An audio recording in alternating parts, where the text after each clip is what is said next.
ਸਤਿ ਸ਼੍ਰੀ ਅਕਾਲ ਜੀ, ਤੁਸੀਂ ਦੇਖ ਰਹੇ ਹੋ ਪ੍ਰਾਈਮ ਏਸ਼ੀਆ ਟੀਵੀ। ਮੈਂ ਪਰਮਜੀਤ ਸਿੰਘ ਬਾਠ ਤੁਹਾਡਾ ਸਾਰਿਆਂ ਦਾ ਸਵਾਗਤ ਕਰਦਾ। ਪੰਜਾਬ ਦੇ ਵਿੱਚੋਂ ਪ੍ਰਵਾਸ ਬਹੁਤ ਹੋਇਆ, ਵੱਖ-ਵੱਖ ਮੁਲਕਾਂ ਦੇ ਵਿੱਚ ਪੰਜਾਬੀ ਗਏ, ਉੱਥੇ ਜਾ ਕੇ ਮੱਲਾਂ ਮਾਰੀਆਂ, ਤਰੱਕੀਆਂ ਕੀਤੀਆਂ, ਪਰਿਵਾਰ ਸੱਦੇ, ਆਂਢੀ ਗੁਆਂਢੀ ਸੱਦੇ ਤੇ ਅੱਜ ਸੁੱਖ ਨਾਲ ਦਰਜਨਾਂ ਦੇਸ਼ ਐਸੇ ਨੇ ਦੁਨੀਆ ਭਰ ਦੇ ਜਿੱਥੇ ਲੱਖਾਂ ਦੀ ਗਿਣਤੀ ਦੇ ਵਿੱਚ ਪੰਜਾਬੀ ਰਹਿੰਦੇ ਆ। ਆਸਟ੍ਰੇਲੀਆ, ਨਿਊਜ਼ੀਲੈਂਡ, ਇੰਗਲੈਂਡ, ਇੱਧਰ ਕੈਨੇਡਾ, USA, ਯੂਰਪ ਦੇ ਬਹੁਤ ਸਾਰੇ ਦੇਸ਼ ਨੇ ਜਿੱਥੇ ਪੰਜਾਬੀਆਂ ਦੀ ਗਿਣਤੀ ਸੁੱਖ ਨਾਲ ਚੋਖੀ ਹੈ। ਤੇ ਜਦੋਂ ਆਪਾਂ ਇੱਧਰ ਕੈਨੇਡਾ ਦੀ ਗੱਲ ਕਰਦੇ ਹਾਂ ਤਾਂ ਫਿਰ ਤਾਂ ਵਾਰੇ ਨਿਆਰੇ ਹੋਏ ਪਏ ਨੇ। ਕਈ ਤਾਂ ਐਸੇ ਇਲਾਕੇ ਨੇ ਜਿੱਥੇ ਜਿਹੜੇ ਆ ਉਹ ਮੂਲ ਲੋਕ ਘੱਟ ਲੱਭਦੇ ਨੇ, ਆਪਣੇ ਪੰਜਾਬੀਆਂ ਨੇ ਉੱਥੇ ਗਾੜ ਜਿਹੜਾ ਉਹ ਵਾਹਵਾ ਪਾਇਆ ਹੋਇਆ। ਪਰ ਸਮੱਸਿਆ ਉੱਥੇ ਦੀ ਉੱਥੇ ਖਲੋਤੀ ਹੈ ਕਿ ਜੇ ਇੱਥੇ ਟੋਰਾਂਟੋ ਵਾਲੇ ਪਾਸੇ ਜਾਂ ਵੈਨਕੂਵਰ ਵਾਲੇ ਪਾਸਿਓਂ ਪੰਜਾਬੀ ਪੰਜਾਬ ਨੂੰ ਜਾਣਾ ਚਾਹੁੰਦੇ ਆ ਤਾਂ ਸਿੱਧੀਆਂ ਫਲਾਈਟਾਂ ਅੰਮ੍ਰਿਤਸਰ ਦੀਆਂ ਕਿਉਂ ਨਹੀਂ, ਦਿੱਲੀ ਜਾਣਾ ਪੈਂਦਾ ਹੈ। ਵੱਖਰੇ ਵੱਖਰੇ ਸਮੇਂ 'ਤੇ ਮੰਗ ਉੱਠਦੀ ਰਹੀ ਹੈ, ਮੰਗ ਪੱਤਰ ਭੇਜੇ ਜਾਂਦੇ ਰਹੇ ਹੈ, ਪਰ ਗੱਲ ਬਹੁਤੀ ਬਣਦੀ ਪ੍ਰਤੀਤ ਨਹੀਂ ਹੁੰਦੀ। ਜੇ ਕਦੇ ਕਦਾਈ ਬਣਦੀ ਵੀ ਹੈ, ਮੁੜ ਕੇ ਕੰਮ ਕਰ ਸਾਰਾ ਠੁੱਸ ਹੋ ਜਾਂਦਾ। ਹੁਣ ਇੱਕ ਵਾਰ ਫੇਰ ਇਸ ਮੁੱਦੇ 'ਤੇ ਚਰਚਾ ਹੀ ਨਹੀਂ, ਇੱਕ ਤਰ੍ਹਾਂ ਦੀ ਮੁਹਿੰਮ ਚੱਲ ਰਹੀ ਹੈ। ਮੁਹਿੰਮ ਚੱਲ ਰਹੀ ਹੈ, ਕੈਨੇਡਾ ਦੀ ਪਾਰਲੀਮੈਂਟ ਤੱਕ ਗੱਲ ਅੱਪੜਨੀ ਹੈ, ਪਟੀਸ਼ਨ ਦੇ ਉੱਤੇ ਦਸਤਖਤ ਹੋ ਰਹੇ ਨੇ। ਉਮੀਦ ਹੈ ਕਿ ਜੇ ਲੋਕਾਂ ਦਾ ਸਾਥ ਮਿਲਿਆ ਤਾਂ ਸ਼ਾਇਦ ਵੈਨਕੂਵਰ ਤੇ ਟੋਰਾਂਟੋ ਤੋਂ ਸਿੱਧੀਆਂ ਅੰਮ੍ਰਿਤਸਰ ਦੇ ਅੰਤਰਰਾਸ਼ਟਰੀ ਹਵਾਈ ਅੱਡੇ ਦੇ ਲਈ ਫਲਾਈਟਾਂ ਸ਼ੁਰੂ ਹੋ ਜਾਣ। ਦਿੱਲੀ ਦੀ ਖੱਜਲ ਖਰਾਬੀ ਜਿਹੜੀ ਹੈ ਉਹ ਬਚ ਸਕਦੀ ਹੈ। ਹੋਰ ਬਹੁਤ ਸਾਰੀਆਂ ਚੀਜ਼ਾਂ ਨੇ। ਅੱਜ ਫਲਾਈ ਅੰਮ੍ਰਿਤਸਰ ਇਨੀਸ਼ੀਏਟਿਵ ਦੇ ਗਲੋਬਲ ਕਨਵੀਨਰ ਸਮੀਪ ਸਿੰਘ ਗੁਮਟਾਲਾ ਆਪਣੇ ਨਾਲ ਨੇ।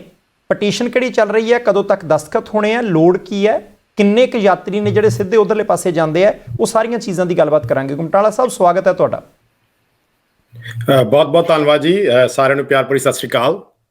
ਗੁਮਟਾਲਾ ਸਾਹਿਬ, ਸਭ ਤੋਂ ਪਹਿਲਾਂ ਤਾਂ ਇਹ ਦੱਸਿਓ ਕਿ ਪਟੀਸ਼ਨ ਜਿਹੜੀ ਹੈ, ਕਿਉਂਕਿ ਸ਼ੁਰੂਆਤ ਵੀ ਇੱਥੇ ਕਰਾਂਗੇ, ਅੰਤ ਵੀ ਇੱਥੇ ਕਰਾਂਗੇ, ਕਿ ਪਟੀਸ਼ਨ ਕਿ ਸਿੱਧੀਆਂ ਅੰਮ੍ਰਿਤਸਰ ਨੂੰ ਫਲਾਈਟਾਂ ਜਿਹੜੀਆਂ ਵੈਨਕੂਵਰ ਤੇ ਟੋਰਾਂਟੋ ਤੋਂ ਸ਼ੁਰੂ ਹੋਣ, ਕਦੋਂ ਤੱਕ ਹੈ, ਕਿਵੇਂ ਦਸਤਖਤ ਕੀਤੇ ਜਾ ਸਕਦੇ ਹੈ, ਪਟੀਸ਼ਨ ਕੌਣ ਲੈ ਕੇ ਜਾ ਰਿਹਾ ਹੈ, ਕਿੱਥੇ ਲੈ ਕੇ ਜਾ ਰਿਹਾ ਤੇ ਉਹਦੇ ਅਸਰ ਕੀ ਹੋ ਸਕਦੇ ਆ? ਹਾਂਜੀ ਜੀ, ਇਹ ਪਟੀਸ਼ਨ ਜਿਹੜੀ ਹੈ, ਇਹ ਜਿਹੜੀ ਕੈਨੇਡਾ ਦੀ ਪਾਰਲੀਮੈਂਟ ਦੀ ਵੈਬਸਾਈਟ ਹੈ ਹਾਊਸ ਆਫ ਕਾਮਨਸ ਦੀ, ਜਿਹਨੂੰ petitions.ourcommons.ca petitions.ourcommons.ca ਵੈਬਸਾਈਟ ਹੈ ਹਾਊਸ ਆਫ ਕਾਮਨ ਦੀ, ਜਿਹੜੀ ਕੈਨੇਡਾ ਦੀ ਸਰਕਾਰ ਨੇ ਇੱਕ ਸੁਵਿਧਾ ਦਿੱਤੀ ਹੈ ਆਪਣੇ ਨਾਗਰਿਕਾਂ ਨੂੰ ਕਿ ਉਹ ਕੋਈ ਵੀ ਮੁੱਦੇ, ਕੋਈ ਵੀ ਇਸ਼ੂ ਤੇ ਹੋਵੇ, ਆਪਣੀ ਜਿਹੜੀ ਡਿਮਾਂਡ ਹੈ ਜਾਂ ਇਸ਼ੂ ਹੈ ਉਹ ਪਾਰਲੀਮੈਂਟ ਤੱਕ ਵੀ ਪਹੁੰਚਾ ਸਕਦੇ ਨੇ। ਪਰ ਉਹਦੇ ਲਈ 5 ਜਾਣੇ ਹੋਣੇ ਜ਼ਰੂਰੀ ਨੇ ਤੇ 5 ਵੱਲੋਂ ਜੇਕਰ ਇਹ ਪਟੀਸ਼ਨ ਕੀਤੀ ਜਾਂਦੀ ਹੈ, ਕਿਸੇ ਵੀ MP ਵੱਲੋਂ, ਜੇਕਰ ਤੁਸੀਂ ਸਰੀ ਤੋਂ ਜੇ ਤੇ ਤੁਸੀਂ ਟੋਰਾਂਟੋ ਦੇ MP ਨੂੰ ਵੀ ਕਰ ਸਕਦੇ ਜੇ, ਤੇ ਜੇ ਉਹ MP ਉਸ ਨੂੰ ਸਮਰਥਨ ਦਿੰਦਾ ਹੈ, ਸਪਾਂਸਰ ਕਰਦਾ ਹੈ, ਤੇ ਉਹ ਫਿਰ ਪਟੀਸ਼ਨ ਖੋਲ੍ਹਦੀ ਹੈ ਸਾਰਿਆਂ ਦੇ ਸਾਈਨ ਕਰਨ ਲਈ।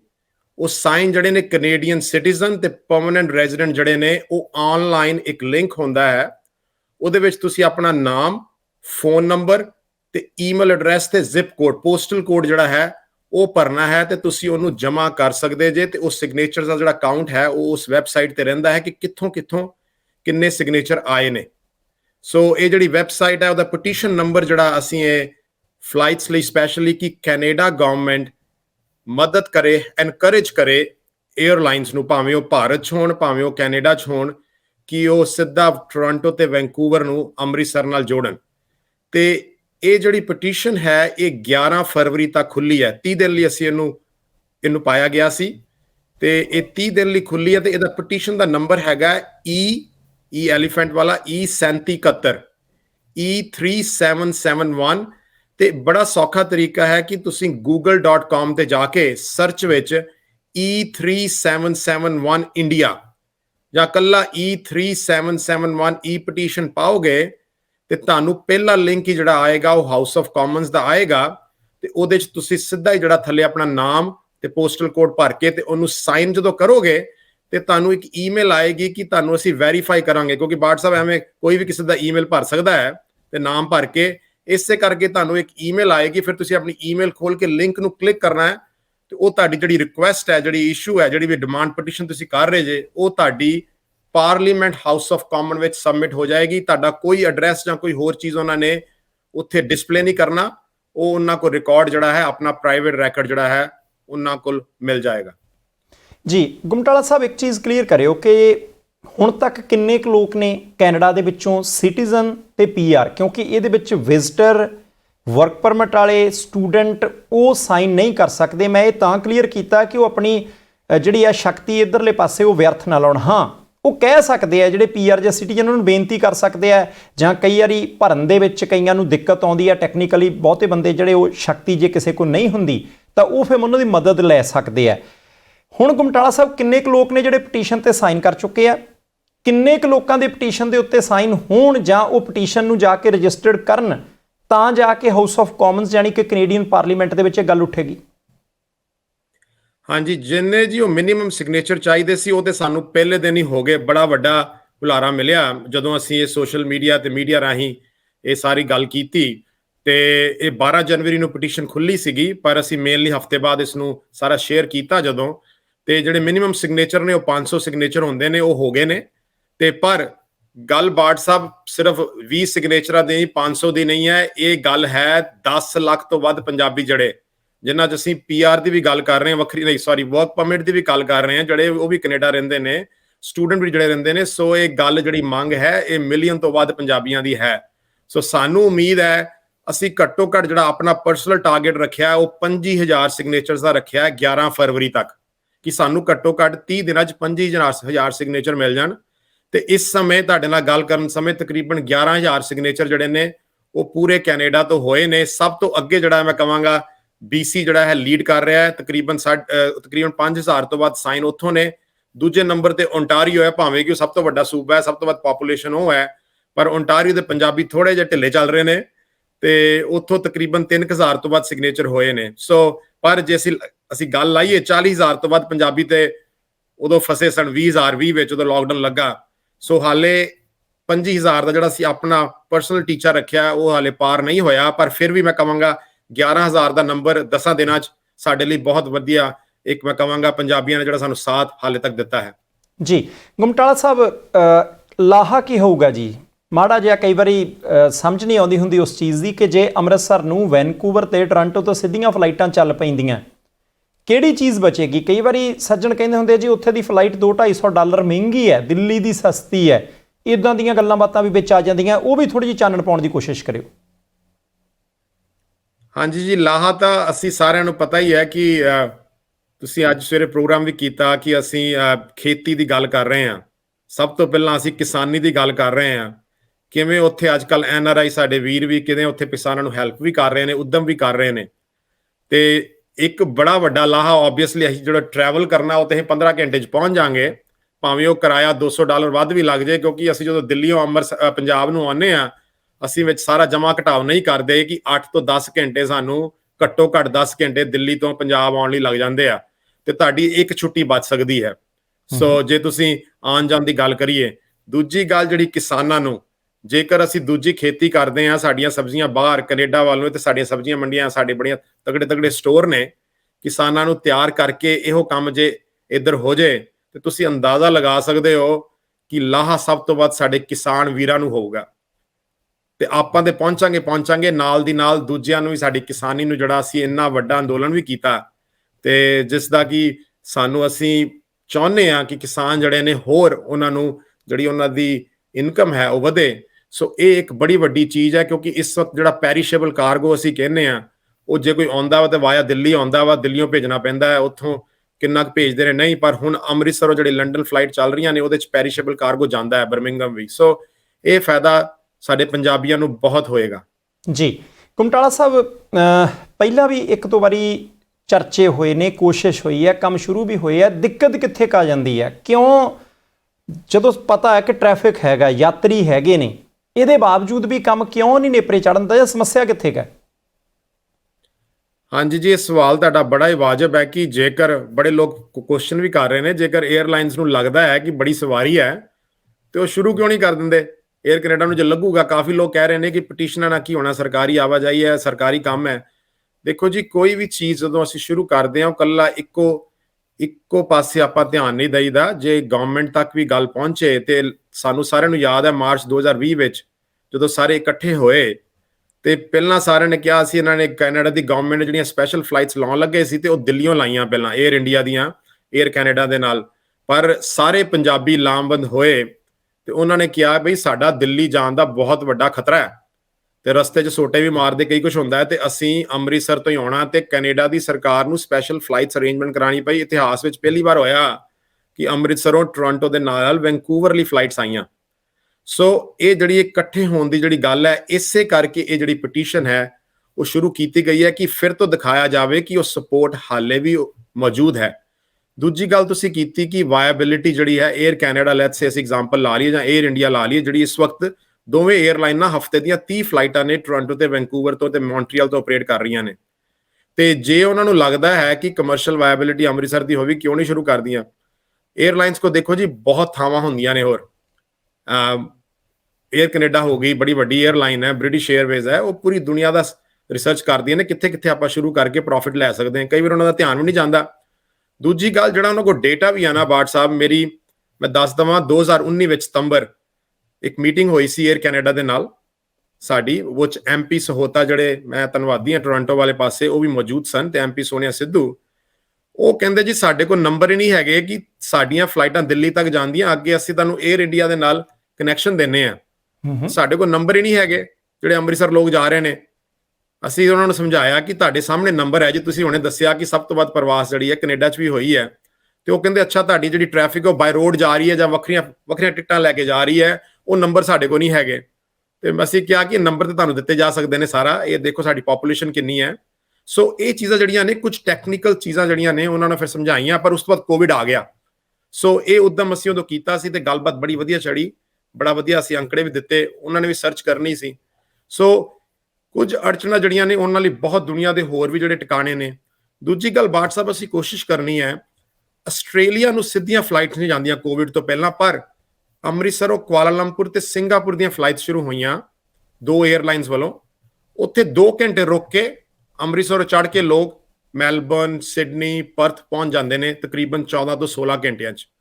ਸੋ ਸਾਡੀ ਸਿੱਧੀਆਂ ਦੇ ਨਾਲ ਨਾਲ ਇਹ ਵੀ ਸਾਨੂੰ ਆਸ ਹੈ ਕਿ ਜੇਕਰ ਹੋਰ 에ਅਰਲਾਈਨ ਤੱਕ ਗੱਲ ਪਹੁੰਚਾਵਾਂਗੇ ਤੇ ਉਹ ਵੀ ਜਿਹੜਾ ਹੈ, ਭਾਵੇਂ ਅੰਮ੍ਰਿਤਸਰੋਂ ਸਿੰਗਾਪੁਰ ਹੋ ਗਿਆ, ਸਿੰਗਾਪੁਰ ਤੋਂ ਵੈਂਕੂਵਰ ਹੋ ਜਾਏ, ਤੇ ਇਸੇ ਤਰ੍ਹਾਂ ਅੰਮ੍ਰਿਤਸਰੋਂ ਜੇਕਰ ਯੂਰਪ 'ਚ ਰੁਕ ਕੇ ਫਿਰ ਟੋਰਾਂਟੋ ਹੋ ਜੇ, ਉਹ ਵੀ ਸਾਡੇ ਕੋਲ ਇੱਕ ਜਿਹੜਾ ਹੈ, ਇੱਕ ਮੈਂ ਕਹਾਂਗਾ ਆਪਸ਼ਨ ਹੈਗੀ ਹੈ, ਪਰ ਬਾਅਦ ਦੀ। ਪਰ ਸਾਡੀ ਜਿਹੜੀ ਇਸ ਵਕਤ ਡਿਮਾਂਡ ਹੈ ਉਹ 에ਅਰ ਇੰਡੀਆ ਤੇ 에ਅਰ ਕੈਨੇਡਾ ਹੈ ਕਿ ਉਹ ਇਸ ਪਾਸੇ ਧਿਆਨ ਦੇਣ। ਅਖੀਰਲੀ ਗੱਲ ਮੈਂ ਕਹਾਂਗਾ, ਜੋ ਅਸੀਂ ਐਕਸਪੈਕਟ ਕਰਦੇ ਸੀ ਕਿ ਇਕੱਠੇ ਹੋ ਕੇ, ਭਾਵੇਂ 18 ਪੰਜਾਬੀ ਮੂਲ ਦੇ MP ਨੇ ਜਾਂ ਹੋਰ ਸਾਡੇ ਪੰਜਾਬੀ ਨੇ, ਜੋ ਕੋਸ਼ਿਸ਼ ਕੈਨੇਡਾ ਤੋਂ ਹੋਣੀ ਚਾਹੀਦੀ ਹੈ, ਹਾਲੇ ਤੱਕ ਇੰਨੀ ਵੱਡੀ ਕੋਸ਼ਿਸ਼ ਹੋਈ ਨਹੀਂ ਹੈ। ਤੇ ਉਹਦੇ ਵਿੱਚ ਕੁਝ ਲੋਕਾਂ ਨੂੰ ਜਾਣਕਾਰੀ ਵੀ ਨਹੀਂ ਹੈ। ਇੱਕ ਜਿਹੜਾ ਮੁੱਦਾ ਬੜਾ ਆਮ ਸੁਣਨ ਚ ਆਉਂਦਾ ਹੈ ਕਿ ਬੜੇ ਹੀ ਸੌਖੇ ਤਰੀਕੇ ਨਾਲ ਕਹਿੰਦੇ ਨਾ, ਪੱਲਿਓਂ ਗੱਲ ਝਾੜ ਦਿੱਤੀ ਜਾਂਦੀ ਹੈ ਕਿ ਪ੍ਰੋਬਲਮ ਇੰਡੀਆ ਸਾਈਡ ਵੱਲੋਂ ਹੈ। ਇਹ ਇੰਡੀਆ ਸਾਈਡ ਵੱਲੋਂ ਪ੍ਰੋਬਲਮ ਤੇ ਬਹੁਤ ਲੋਕ ਕਹਿੰਦੇ ਨੇ, ਕਈ ਸਾਡੇ ਪੋਲੀਟੀਕਲ ਲੀਡਰਸ ਵੀ ਵਿੱਚ ਉਹਨਾਂ ਦੇ ਬਿਆਨ ਮੈਂ ਸੁਣੇ ਨੇ, ਪਰ ਕਦੀ ਦਿਖਾਇਆ ਨਹੀਂ ਉਹਨਾਂ ਨੇ ਕਿ 에ਅਰ ਕੈਨੇਡਾ ਇੰਡੀਆ ਜਾਣਾ ਚਾਹੁੰਦੀ ਕਿ ਨਹੀਂ, ਅੰਮ੍ਰਿਤਸਰ ਜਾਣਾ ਚਾਹੁੰਦੀ ਕਿ ਨਹੀਂ ਚਾਹੁੰਦੀ। ਸੋ ਇਹ ਗੱਲਾਂ ਜਿਹੜੀਆਂ ਨੇ, ਇਹ ਕਰਕੇ ਥੋੜਾ ਡਿਸਟਰੈਕਸ਼ਨ ਹੁੰਦੀ ਹੈ। ਪਰ ਕੁਝ ਗੱਲਾਂ ਜਿਹੜੀਆਂ ਮੈਂ ਤੁਹਾਨੂੰ ਦੱਸੀਆਂ ਹੈ ਕਿ ਕਮਰਸ਼ੀਅਲ ਵਾਇਬਿਲਿਟੀ ਸਾਨੂੰ ਮਹਿਸੂਸ ਹੁੰਦਾ ਹੈ ਕਿ ਹੁਣ ਹੈਗੀ ਆ। ਕੁਝ ਕੰਸਰਨ ਦੱਸੇ ਜਾਂਦੇ ਸੀ ਬਿਜ਼ਨਸ ਕਲਾਸ ਦੇ, ਕਾਰਗੋ ਦੇ। ਸਾਡੇ ਪੰਜਾਬੀ ਬੜੀ ਗਿਣਤੀ ਵਿੱਚ ਹੁਣ ਇੱਥੇ ਚੰਗੇ ਘਰਾਂ 'ਚ ਰਹਿਣ ਵਾਲੇ ਨੇ, ਉਹ ਕੈਨੇਡਾ ਤੋਂ ਇਸ ਵਕਤ ਦਿੱਲੀ ਵੀ ਜਾ ਰਹੇ ਨੇ ਬਿਜ਼ਨਸ ਕਲਾਸ ਦੀਆਂ ਟਿਕਟਾਂ ਤੇ ਕੁਝ ਅਸੀਂ ਟਰੈਵਲ ਏਜੰਸੀਜ਼ ਨਾਲ ਗੱਲ ਵੀ ਕੀਤੀ ਹੈ, ਉਹਨਾਂ ਨੇ ਦੱਸਿਆ ਕਿ ਅਸੀਂ ਵੇਚਦੇ ਵੀ ਹਾਂ ਟਿਕਟਾਂ। ਸੋ ਸਾਨੂੰ ਉਸ ਚੀਜ਼ ਦੀ ਹੁਣ ਇੰਨੀ ਫਿਕਰ ਨਹੀਂ ਹੈ, ਬਟ ਗੱਲ ਹੈ ਕਿ ਉਹਨਾਂ ਤੱਕ 에ਅਰਲਾਈਨਸ ਤੱਕ ਮੰਗ ਪਹੁੰਚੇ, ਉਹ ਇਸ ਨੂੰ ਇਵੈਲੂਏਟ ਕਰਨ ਤੇ ਫਿਰ ਅਸੀਂ ਅਗਲੀ ਜਿਹੜੀ ਜਾਣਕਾਰੀ ਅਪਡੇਟ ਹੈ ਉਹ ਜਿਹੜੀ ਹੈ ਆਪਣੇ ਸਾਰੇ ਪੰਜਾਬੀਆਂ ਨਾਲ ਸਾਂਝੀ ਵੀ ਕਰ ਸਕਾਂਗੇ। ਜੀ ਗੁਮਟਾਲਾ ਸਾਹਿਬ, ਮੰਨ ਲਓ ਕਿ 25,000 30,000 35,000 ਰਜਿਸਟ੍ਰੇਸ਼ਨ ਹੋ ਜਾਂਦੀ ਹੈ, ਉਹਦੇ ਤੋਂ ਬਾਅਦ ਇਹ ਪਾਰਲੀਮੈਂਟ ਦੇ ਵਿੱਚ ਮੁੱਦਾ ਜਾਏਗਾ, ਪ੍ਰੋਸੈਸ ਕੀ ਹੋਏਗਾ? ਥੋੜਾ ਜਿਹਾ ਸਮਝਾਉਣ ਦੀ ਖੇਚਲ ਕਰਿਓ। ਹਾਂਜੀ, ਇਹ ਬੜਾ ਇੰਪੋਰਟੈਂਟ ਹੈ ਜੀ। ਦੇਖੋ, ਇਹ ਜਿਹੜੀ ਪਟੀਸ਼ਨ ਹੈ 11 ਫਰਵਰੀ ਨੂੰ ਬੰਦ ਹੋਣੀ ਹੈ। ਜੇਕਰ ਮਿਨੀਮਮ ਸਿਗਨੇਚਰ ਹੋ ਜਾਂਦੇ ਨੇ ਤੇ ਜੋ ਕਿ ਹੋ ਗਏ ਨੇ, ਤੇ ਇਹ ਪਟੀਸ਼ਨ ਪਾਰਲੀਮੈਂਟ ਵਿੱਚ ਟੇਬਲ ਹੋਏਗੀ ਤੇ ਉਹਦੇ ਵਿੱਚ ਜਿਹੜੇ MP ਨੇ ਉਹਨਾਂ ਨੂੰ ਬੋਲਣ ਦਾ ਮੌਕਾ ਵੀ ਮਿਲੇਗਾ। ਸੋ ਇਹ ਬੜੀ ਵੱਡੀ ਗੱਲ ਹੋਏਗੀ। ਇਸ ਤੋਂ ਪਹਿਲਾਂ ਗੁਰੂ ਨਾਨਕ ਦੇਵ ਗੁਰਪੁਰਬ ਤੋਂ ਪਹਿਲਾਂ MP ਸਹੋਤਾ ਨੇ, ਇੱਕ ਉੱਥੋਂ ਟੋਰਾਂਟੋ ਦੇ ਕੁਝ ਵੀਰ ਸੱਜਣ ਨੇ ਮੀਡੀਆ ਦੇ ਵੀ, ਤੇ ਉਹਨਾਂ ਨੇ ਵੀ ਇਹ ਪਟੀਸ਼ਨ ਦਿੱਤੀ ਸੀ ਤੇ ਉਹਨਾਂ ਨੇ ਕਿਹਾ ਸੀ ਕਿ ਗੁਰੂ ਨਾਨਕ ਦੇਵ ਜੀ ਦੇ ਗੁਰਪੁਰਬ ਦੇ ਮੌਕੇ ਤੇ ਕੁਝ ਫਲਾਈਟਸ ਸ਼ੁਰੂ ਹੋਣੀਆਂ ਚਾਹੀਦੀਆਂ ਨੇ। ਸੋ ਫਿਰ ਤੋਂ ਇੱਕ ਵਾਰ ਜਿਹੜੀ ਹੈ ਇਹ ਗੱਲ ਕੈਨੇਡਾ ਦੀ ਪਾਰਲੀਮੈਂਟ 'ਚ ਫਿਰ ਗੂੰਜੇਗੀ ਕਿ ਸ੍ਰੀ ਅੰਮ੍ਰਿਤਸਰ ਸਾਹਿਬ ਉੱਥੋਂ ਦੀਆਂ ਜਿਹੜੀਆਂ ਫਲਾਈਟਸ ਨੇ ਇਹ ਉੱਥੇ ਜਾਣੀਆਂ ਚਾਹੀਦੀਆਂ ਨੇ। ਤੇ ਕੈਨੇਡਾ ਸਰਕਾਰ ਨੂੰ ਇਸ ਵਿੱਚ ਸਹਿਯੋਗ ਕਰਨਾ ਚਾਹੀਦਾ ਹੈ। ਤੇ ਨਾਲ ਦੀ ਨਾਲ ਇਹ ਪਟੀਸ਼ਨ ਇਹ ਵੀ ਕਹਿੰਦੀ ਹੈ ਕਿ government of Canada diplomatic channel ਦੇ ਥਰੂ ਭਾਰਤ ਸਰਕਾਰ ਨਾਲ ਵੀ ਗੱਲਬਾਤ ਕਰੇ, ਭਾਵੇਂ ਉਹ 에ਅਰ ਇੰਡੀਆ ਜਾਂ ਹੋਰ 에ਅਰਲਾਈਨਸ ਨੇ, ਕਿ ਕਿਵੇਂ ਇਸ ਸਮੱਸਿਆ ਨੂੰ ਸੁਲਝਾਇਆ ਜਾਵੇ। ਤੇ ਐਮਪੀ ਸਾਹਿਬ ਦੇ ਜਦੋਂ ਬੋਲਣ ਤੋਂ ਬਾਅਦ ਜਾਂ ਟੇਬਲ ਕਰਨ ਤੋਂ ਬਾਅਦ ਗਵਰਨਮੈਂਟ ਆਫ ਕੈਨੇਡਾ ਜਿਹੜਾ ਹੈ ਇਸ ਦਾ ਜਵਾਬ ਦੇਗੀ ਕਿ ਉਹ ਇਸ ਬਾਰੇ ਕੀ ਕਰ ਰਹੇ ਨੇ ਤੇ ਜਾਂ ਉਹਨਾਂ ਵੱਲੋਂ ਕੀ ਕੀਤਾ ਜਾਵੇਗਾ। ਸੋ ਇਹ ਬੜੀ ਵੱਡੀ ਗੱਲ ਹੈ ਕਿ ਇਹ ਜਿਹੜੇ ਇਸ਼ੂ ਜਿਹੜੀ ਹੈ ਅੰਮ੍ਰਿਤਸਰ ਦੀ ਫਿਰ ਤੋਂ ਵਿਸਾਖੀ ਦੇ ਅਸੀਂ ਮੈਸੇਜ ਸੁਣਦੇ ਹਾਂ, ਵਧਾਈ ਸੁਣਦੇ ਹਾਂ, ਤੇ ਇਹ ਜਿਹੜੀ ਗੱਲ ਹੈ ਉਹ ਫਿਰ ਤੋਂ ਪਾਰਲੀਮੈਂਟ 'ਚ ਜਾਏਗੀ ਤੇ ਉਹਨਾਂ ਨੂੰ ਬੋਲਣ ਦਾ ਮੌਕਾ ਮਿਲੇਗਾ ਤੇ ਫਿਰ ਸਾਨੂੰ ਜਵਾਬ ਵੀ ਆਏਗਾ। ਬਿਲਕੁਲ ਠੀਕ ਹੈ ਜੀ। ਕਮਟਾਲਾ ਸਾਹਿਬ, ਇਹ ਗੱਲ ਕਲੀਅਰ ਹੈ ਕਿ ਇਹਦੇ ਨਾਲ ਕਿਸੇ ਦੀ ਵੀ ਕੋਈ ਪ੍ਰਾਈਵੇਸੀ ਜਿਹੜੀ ਹੈ ਉਹਦੇ ਵਿੱਚ ਕੋਈ ਜਾਣੀ ਇੱਦਾਂ ਦੀ ਗੱਲ ਨਹੀਂ ਹੈ ਕਿ ਕੋਈ ਪੈਸੇ ਦੇਣੇ ਪੈਂਦੇ ਆ ਜਾਂ ਉਹਨਾਂ ਦੀ ਕੋਈ ਪ੍ਰਾਈਵੇਸੀ ਲੀਕ ਹੋਏਗੀ, ਇੱਦਾਂ ਦੀ ਕੋਈ ਗੱਲ ਨਹੀਂ। ਸਿਰਫ ਇੱਕ ਪਟੀਸ਼ਨ ਹੈ, ਉੱਤੇ ਸਾਈਨ ਕਰਨੇ ਆ ਕਿ ਅਸੀਂ ਅੰਮ੍ਰਿਤਸਰ ਨੂੰ ਸਿੱਧੀਆਂ ਫਲਾਈਟਾਂ ਚਾਹੁੰਦੇ ਆ, ਇਹਦੇ ਤੇ ਗੌਰ ਕੀਤਾ ਜਾਵੇ, ਇੱਦਾਂ ਹੀ ਆ ਜੀ? ਹਾਂਜੀ, ਬਸ ਜੀ ਇਹੋ ਹੀ ਹੈ। ਉਹਦੇ ਵਿੱਚ ਹਿਸਟਰੀ ਦਿੱਤੀ ਗਈ ਹੈ ਕਿ ਕਿੱਦਾਂ ਸਾਡੇ ਪੰਜਾਬੀ ਵਸੇ ਹੋਏ ਨੇ ਤੇ ਨਾਲ ਥੋੜਾ ਡੀਟੇਲਸ ਦਿੱਤੀਆਂ। 7500 7,500 ਤੋਂ 8,000 ਜਿਹੜੇ ਨੇ ਕੈਨੇਡਾ ਵਾਸੀ ਜਿਹੜੇ ਨੇ 25 ਫਲਾਈਟ ਸਨ ਜੀ ਅਪ੍ਰੈਲ 2020 ਵਿੱਚ ਜਿਹੜੀਆਂ ਕੈਨੇਡਾ ਸਰਕਾਰ ਨੇ ਅਰੇਂਜ ਕੀਤੀਆਂ, ਤੇ ਉਹਦੇ ਵਿੱਚ ਤਕਰੀਬਨ 7,500 ਤੋਂ 8,000 ਪੰਜਾਬੀ ਜਿਹੜੇ ਨੇ ਵਾਪਸ ਆਏ ਸਨ। ਤੇ ਇਹਦੇ ਵਿੱਚ ਇਹੀ ਬੇਨਤੀ ਕੀਤੀ ਗਈ ਤੁਹਾਡਾ ਡੇਟਾ ਜਿਹੜਾ ਹੈ ਕੋਈ ਨਹੀਂ ਹੋਏਗਾ। ਦੂਜੀ ਗੱਲ ਮੈਂ ਦੱਸ ਦਵਾਂ, ਜਿਹੜੇ ਲੋਕ ਸਾਡੇ ਸੀਨੀਅਰਸ ਵੀ ਨੇ ਜਿਹੜੇ ਆਨਲਾਈਨ ਜਿਹਨਾਂ ਕੋਲ ਈਮੇਲ ਨਹੀਂ ਵੀ ਹੈ, ਹਰ ਬੰਦੇ ਲਈ ਇੱਕ ਵੱਖਰਾ ਈਮੇਲ ਚਾਹੀਦਾ ਹੈ। ਸੋ ਇਹ ਨਹੀਂ ਕਿ ਤੁਸੀਂ ਇੱਕੋ ਈਮੇਲ ਤੇ 5G ਘਰ ਦੇ ਸਾਈਨ ਕਰ ਲਓ। ਇਹਦੇ ਵਿੱਚ ਕੋਈ ਏਜ ਦੀ ਲਿਮਿਟ ਨਹੀਂ ਹੈ, ਪਰ ਤੁਹਾਨੂੰ ਵੱਖਰਾ ਈਮੇਲ ਚਾਹੀਦਾ। ਇਹਦੇ ਲਈ ਇੱਕ ਪੇਪਰ ਪਟੀਸ਼ਨ ਵੀ ਜਿਹੜੀ ਹੈ ਉਹ bradvis.ca, MP ਬ੍ਰੈਡਵਿਸ ਦੀ ਵੈਬਸਾਈਟ bradvis.ca, ਉੱਤੇ ਉੱਪਰ ਹੀ ਲਿੰਕ ਪਾਇਆ ਉਹਨਾਂ ਨੇ ਪਟੀਸ਼ਨਸ ਦਾ, ਤੇ ਉਹਦੀ ਪੇਪਰ ਕਾਪੀ ਵੀ ਹੈਗੀ ਹੈ। ਉੱਤੇ 30 ਰੋ ਬਣਾਏ ਗਏ ਨੇ ਜਿੱਥੇ ਤੁਸੀਂ ਆਪਣਾ ਨਾਮ, ਪਤਾ ਤੇ ਫੋਨ ਨੰਬਰ ਲਿਖ ਕੇ MP ਸਾਹਿਬ ਦੇ ਆਫਿਸ ਭੇਜ ਸਕਦੇ ਜੇ, ਤੇ ਤੁਹਾਡੇ ਉਹਦੇ ਲਈ ਕੋਈ ਪੋਸਟੇਜ ਵੀ ਨਹੀਂ ਲੱਗਣੀ, ਕੋਈ ਸਟੈਂਪ ਨਹੀਂ ਲਾਉਣੀ। ਤੁਸੀਂ ਜਿੰਨੇ ਮਰਜ਼ੀ ਸਿਗਨੇਚਰ ਕਰਕੇ, ਤੇ ਮੈਨੂੰ ਖੁਸ਼ੀ ਹੈ ਕੁਝ ਦਿਨ ਪਹਿਲਾਂ ਕੁਝ ਸੱਜਣਾ ਨੇ ਸਾਨੂੰ ਕਾਲ ਵੀ ਕੀਤੀਆਂ ਤੇ ਉਹਨਾਂ ਨੇ ਇਹ ਦੱਸਿਆ ਕਿ ਅਸੀਂ ਇੱਥੋਂ ਗੁਰਦੁਆਰਿਆਂ ਵਿੱਚ ਵੀ, ਕਮਿਊਨਿਟੀ ਸੈਂਟਰ ਵਿੱਚ ਵੀ ਸਿਗਨੇਚਰ ਕਰਾ ਰਹੇ ਹਾਂ, ਤੇ ਸਾਨੂੰ ਉਮੀਦ ਹੈ ਕਿ ਕਾਫੀ ਹਜ਼ਾਰਾਂ ਦੀ ਗਿਣਤੀ ਵਿੱਚ ਉਹ ਵੀ ਜਿਹੜੇ ਨੇ ਸਿਗਨੇਚਰ ਉਹਨਾਂ ਨੂੰ ਮਿਲਣਗੇ। ਸੋ ਇਹਦੇ ਵਿੱਚ ਕੋਈ ਇਨਫੋਰਮੇਸ਼ਨ ਤੁਹਾਡੀ ਜਿਹੜੀ ਹੈ ਲੀਕ ਨਹੀਂ ਹੋਏਗੀ। ਇੱਕ ਆਖਰੀ ਵਾਰੀ ਦੁਬਾਰਾ ਦੱਸ ਦਿਓ, ਗੂਗਲ ਤੇ ਜਾਣਾ ਹੈ, ਵੈਬਸਾਈਟ ਕਿਹੜੀ ਖੋਲਣੀ ਹੈ, ਕਿੱਥੇ ਕੱਪੜਨਾ ਹੈ, ਕੀ ਭਰਨਾ ਹੈ, ਈਮੇਲ ਆਉਣੀ ਹੈ, ਈਮੇਲ ਜਾ ਕੇ ਰਿਸਪੌਂਡ ਕੀ ਕਰਨਾ ਹੈ? ਹਾਂਜੀ, ਇਹ ਜੀ ਗੂਗਲ ਤੇ ਜਾ ਕੇ E3771 E3771 ਪਟੀਸ਼ਨ ਤੇ ਜਾਂ E3771 ਇੰਡੀਆ ਪਾ ਲਓ, ਤੇ ਤੁਹਾਨੂੰ ਜਿਹੜਾ ਪਹਿਲਾ ਲਿੰਕ ਆਏਗਾ ਹਾਊਸ ਆਫ ਕਾਮਨਸ ਦਾ। ਕੁਝ ਪੁਰਾਣੀਆਂ ਪਟੀਸ਼ਨਾਂ ਜਿਹੜੀਆਂ change.org ਦੀ ਤੁਰੀਆਂ ਫਿਰਦੀਆਂ ਉਹ ਥੱਲੇ ਆਉਣਗੀਆਂ, ਉਹਨਾਂ ਤੇ ਸਾਈਨ ਕਰਨ ਦੀ ਲੋੜ ਨਹੀਂ। ਇਸ ਪਟੀਸ਼ਨ ਤੇ ਖੋਲੋਗੇ, ਆਪਣਾ ਨਾਮ, ਫੋਨ ਨੰਬਰ, ਈਮੇਲ ਐਡਰੈਸ ਤੇ ਪੋਸਟਲ ਕੋਡ ਪਾਉਣਾ ਹੈ। ਤੁਹਾਨੂੰ ਫਿਰ ਇੱਕ ਈਮੇਲ ਆਏਗੀ, ਜਿਹੜੇ ਲਿੰਕ ਤੇ ਤੁਸੀਂ ਕਲਿੱਕ ਕਰੋਗੇ ਤੇ ਤੁਹਾਡੀ ਉਹ ਸਬਮਿਟ ਹੋ ਜਾਏਗੀ। ਦੂਜੀ option house of Commons the website petitions, S ਹੈਗਾ ਪਟੀਸ਼ਨਸ petitions.our-commons.ca ਖੋਲੋਗੇ, ਉੱਪਰ ਪਟੀਸ਼ਨਸ ਹੈ ਤੇ ਉੱਥੇ ਵੀ ਤੁਸੀਂ ਸਰਚ ਕਰ ਸਕਦੇ ਜੇ E3771, ਤੇ ਉਸ ਤੋਂ ਫਿਰ ਸੇਮ ਫਾਰਮ ਆ ਜਾਏਗਾ ਤੇ ਤੁਸੀਂ ਜਮ੍ਹਾਂ ਕਰਾ ਸਕਦੇ ਜੇ। ਤੀਜੀ ਆਪਸ਼ਨ bradvis.ca, ਉਹਨਾਂ ਦੀ ਵੈਬਸਾਈਟ ਤੇ ਪਟੀਸ਼ਨ ਪਈ ਹੋਈ ਹੈ। ਚੌਥੀ ਆਪਸ਼ਨ ਦੱਸਦੀ ਹੈ ਫਲਾਈ ਅੰਮ੍ਰਿਤਸਰ ਇਨੀਸ਼ੀਏਟਿਵ ਦਾ ਸੋਸ਼ਲ ਮੀਡੀਆ ਪੇਜ ਵੀ ਹੈ, ਉੱਥੇ ਸਰਚ ਕਰ ਲਓ, ਉੱਥੇ ਵੀ ਪਟੀਸ਼ਨ ਹੈ। ਤੇ ਦੂਜਾ ਤੁਸੀਂ ਈਮੇਲ ਵੀ ਕਰ ਸਕਦੇ ਹੋ flyamritsarairport@gmail.com, flyamritsarairport@gmail.com। ਉਹ ਫਿਰ ਅਸੀਂ ਤੁਹਾਨੂੰ ਇਹਦੀ ਪੇਪਰ ਕਾਪੀ ਜਾਂ ਲਿੰਕ ਵੀ ਭੇਜ ਸਕਦੇ ਹਾਂ, ਤੇ ਜਾਂ ਫਿਰ ਤੁਸੀਂ ਮੈਨੂੰ ਕਾਲ ਵੀ ਕਰ ਸਕਦੇ ਹੋ ਜਾਂ ਮੈਸੇਜ ਕਰ ਸਕਦੇ ਹੋ 937 540 4140 937 540 4140। ਤੇ ਮੈਂ ਅਮਰੀਕਾ ਦਾ ਵਾਸੀ ਹਾਂ, ਤੇ ਇੱਕ ਕੈਨੇਡਾ ਦੇ ਸਾਡੇ ਬੁਲਾਰੇ ਨੇ ਮੋਹਿਤ ਧੰਜੂ, ਉਹਨਾਂ ਨੇ ਵੀ ਇੱਕ ਵਾਰ ਪ੍ਰਾਈਮ ਏਸ਼ੀਆ ਤੇ ਮੇਰਾ ਪ੍ਰੋਗਰਾਮ ਦੇਖਿਆ ਸੀ ਕੁਝ ਸਾਲ ਪਹਿਲਾਂ, ਤੇ ਫਿਰ ਉਹਨਾਂ ਨੇ ਮੈਨੂੰ ਕੰਟੈਕਟ ਕੀਤਾ ਤੇ ਮੇਰੇ ਨਾਲ ਜੁੜੇ ਨੇ, ਤੇ ਅੱਜ ਉਹਨਾਂ ਨੇ ਪਟੀਸ਼ਨ ਇਨੀਸ਼ੀਏਟ ਕੀਤੀ ਆ। ਸੋ ਮੈਂ ਇਜਾਜ਼ਤ ਲੈਣ ਤੋਂ ਪਹਿਲਾਂ ਮੈਨੂੰ ਐਕਚੁਅਲੀ ਬਹੁਤ ਹੀ ਖੁਸ਼ੀ ਵਾਲੀ ਮੈਂ ਗੱਲ ਹੈ, ਜਿੰਨਾ ਸਾਥ ਸਾਡਾ ਮੀਡੀਆ ਨੇ ਦਿੱਤਾ ਹੈ ਇਸ ਸਮੇਂ, ਉਨੇ ਸਾਥ ਦੀ ਸਾਨੂੰ ਮੈਂ ਕਹਾਂਗਾ ਗੁਰੂ ਸਾਹਿਬ ਵੱਲੋਂ ਬਖਸ਼ਿਸ਼ ਸਮਝ ਲਓ। ਬਹੁਤ ਹੀ ਕੈਨੇਡਾ ਦਾ ਸਾਡਾ ਪੰਜਾਬੀ ਮੀਡੀਆ ਤੇ ਖਾਸ ਕਰਕੇ ਪ੍ਰਾਈਮ ਏਸ਼ੀਆ ਨੇ ਵੀ ਜਿਹੜਾ ਹੈ ਸਾਡਾ ਸਾਥ ਦਿੱਤਾ ਹੈ, ਤੇ ਇਸੇ ਨੂੰ ਮੈਂ ਕਹਾਂਗਾ ਇਹ ਜੋ ਸੇਵਾ ਇਹਨਾਂ ਵੱਲੋਂ ਵੀ ਕੀਤੀ ਜਾ ਰਹੀ ਹੈ, ਅਸੀਂ ਉਹਨਾਂ ਦੇ ਬਹੁਤ ਬਹੁਤ ਧੰਨਵਾਦੀ ਹਾਂ। ਤੁਹਾਡੇ ਤੋਂ ਬਿਨਾਂ ਅਸੀਂ ਕੁਝ ਵੀ ਨਹੀਂ, ਤੇ ਅੰਮ੍ਰਿਤਸਰ ਨੂੰ ਜੇ ਕੋਈ ਕਾਮਯਾਬੀ ਮਿਲੀ ਤੇ ਸਭ ਤੋਂ ਵੱਡਾ ਹੱਥ ਜਿਹੜਾ ਹੈ ਉਹ ਤੁਹਾਡੇ ਵਰਗੇ ਸੱਜਣਾ ਦਾ ਤੇ ਹੋਰਨਾਂ ਮੀਡੀਆ ਦਾ ਹੋਏਗਾ ਜੀ। ਸ਼ੁਕਰੀਆ ਜੀ, ਬਹੁਤ ਮਿਹਰਬਾਨੀ ਜੀ, ਧੰਨਵਾਦ, ਬਹੁਤ ਬਹੁਤ ਧੰਨਵਾਦ। ਸੋ ਇਹ ਸਨ ਜੀ ਸਮੀਪ ਸਿੰਘ ਜੀ ਗੁਮਟਾਲਾ, ਜਿਹੜੇ ਕਿ ਫਲਾਈ ਅੰਮ੍ਰਿਤਸਰ ਇਨੀਸ਼ੀਏਟਿਵ ਦੇ ਗਲੋਬਲ ਕਨਵੀਨਰ ਨੇ। ਯਤਨ ਪਿਛਲੇ ਕਈ ਸਾਲਾਂ ਤੋਂ ਲਗਾਤਾਰ ਜਾਰੀ ਨੇ ਕਿ ਅੰਮ੍ਰਿਤਸਰ ਦਾ ਅੰਤਰਰਾਸ਼ਟਰੀ ਹਵਾਈ ਅੱਡਾ ਡਿਵੈਲਪ ਹੋਵੇ, ਵਿਕਸਿਤ ਹੋਵੇ, ਵੱਧ ਤੋਂ ਵੱਧ ਉੱਥੇ ਫਲਾਈਟਸ ਵੱਖ-ਵੱਖ ਮੁਲਕਾਂ ਤੋਂ ਆਉਣ। ਤੇ ਇਸ ਵੇਲੇ 10 ਦਿਨ ਹੋਰ ਨੇ, ਸਾਰਾ ਢੰਗ ਤਰੀਕਾ ਤੁਹਾਨੂੰ ਦੱਸ ਦਿੱਤਾ ਗਿਆ। ਜੇ ਵੱਧ ਤੋਂ ਵੱਧ ਰਜਿਸਟ੍ਰੇਸ਼ਨ ਉੱਥੇ ਹੋਏਗੀ ਤਾਂ ਪਾਰਲੀਮੈਂਟ ਦੇ ਵਿੱਚ ਉਹਦੀ ਗੂੰਜ ਵੱਧ ਪਏਗੀ। ਤੇ ਜੇ ਸਿੱਧੇ ਵੈਨਕੂਵਰ ਤੋਂ, ਟੋਰਾਂਟੋ ਤੋਂ ਉੜ ਕੇ ਬੰਦਾ ਅੰਮ੍ਰਿਤਸਰ ਪੁੱਜੇਗਾ, ਉੱਥੋਂ ਸਿੱਧਾ ਵਾਪਸ ਆਏਗਾ ਤਾਂ ਬਹੁਤ ਸਾਰੀਆਂ ਚੀਜ਼ਾਂ ਤੋਂ ਬਚ-ਬਚਾ ਹੋਏਗਾ। ਸੋ ਇੱਥੇ ਦਿਓ ਪਰਮਜੀਤ ਸਿੰਘ ਬਾਟ ਨੂੰ ਆ ਗਿਆ। ਦੇਖਦੇ ਰਹਿਣਾ ਪ੍ਰਾਈਮ ਏਸ਼ੀਆ ਟੀਵੀ, ਤੁਹਾਡਾ ਆਪਣਾ, ਤੁਹਾਡੇ ਲਈ।